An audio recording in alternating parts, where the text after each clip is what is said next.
So, welcome to the bonus recording for today's episode of the Dog Walk, where I discuss Nietzsche. I am talking very quietly because I am in the house, and the reason why I film my videos outside and in the evening is because the baby is sleeping and I don't want to wake him. So I hope that you can hear what I'm saying, but I just couldn't help myself. I had to record a little bit more about Nietzsche and about what I talked today. So consider this a one-time bonus extra from inside and not outside. First, a little point about myself. As I was mentioning, I had my Kali sticks. One of the many reasons why I stopped doing jujitsu, and to relate to a previous episode where I discussed my pain tolerance and how it runs in the family, main reason why I stopped doing all of that stuff, is because I have now dislocated my elbow 7 times as an adult. My right elbow, this one right here. In fact, I can't show you because I can't use both hands, so maybe I can. Anyway, I could just keep going all the way if I was pushing on this. It's like the ligament here doesn't exist anymore. I could dislocate my elbow if I wanted to at any time. Don't recommend it because you're not supposed to be able to dislocate your elbow, which is why it took them several dislocations before they even thought to look for the dislocation. Every single time I dislocated my elbow, I put it back in myself. It was a little painful, but I still did it myself. So anyway, that's a little aside about me. The other reason why I'm filming what I'm filming right now is to go back to Nietzsche a little bit and non-conformity. I mentioned it's the Lunar New Year. That's why my tree looks so weird. Well, I think it looks nice. I think it looks great. But the point is that instead of just being normal, what my spouse and I decided to do is to repurpose the Christmas tree, which I hadn't taken down, into a Chinese New Year tree.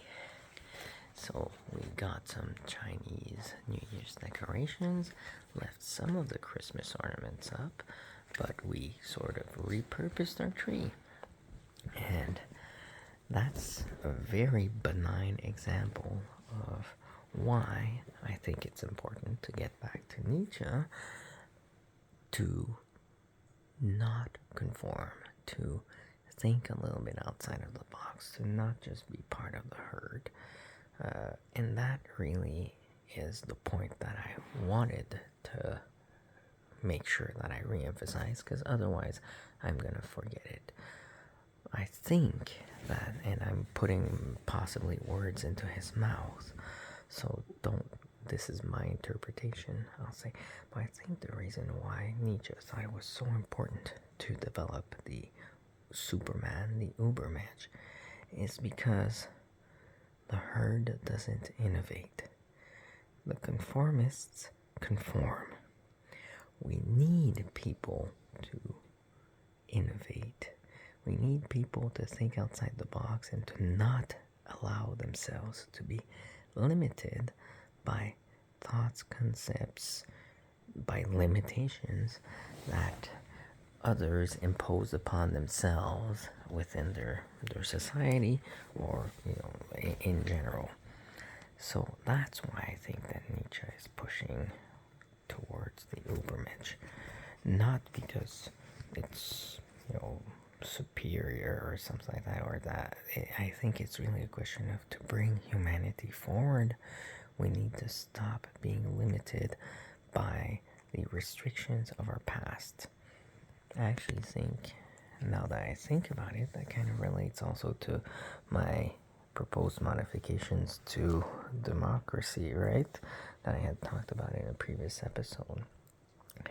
I really think that in Nietzsche's mind, the average human is stuck in Plato's cave. And we just see the shadows, and we're never exposed to reality because there's a filter from the moment we are born. We are turned around and we are told to look at the wall and never turn around and look outside of the cave. And that's what we need to break in order to access the real world and to bring humanity to a better,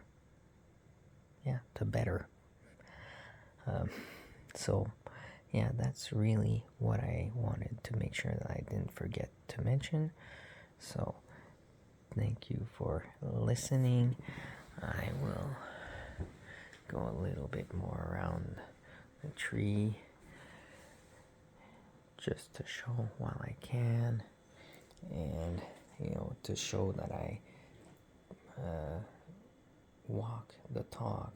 See, this couch is an old couch that was given to me by my grandmother. It's not that I can't afford a new couch, it's that I choose to spend my resources elsewhere to not create waste, to not have to buy stuff. Same thing for the silver. That's all old silverware from my grandparents. This is something that my sister gave me. So I truly do walk the talk, and let's just say hello for once that we can see in with a little bit more light. So this is a better glimpse at Mistra, a pretty girl Mistra. Oh, she's getting old. And another glimpse at our little Daisy Boo. So on that note, thanks for listening to this extra, and have a good evening.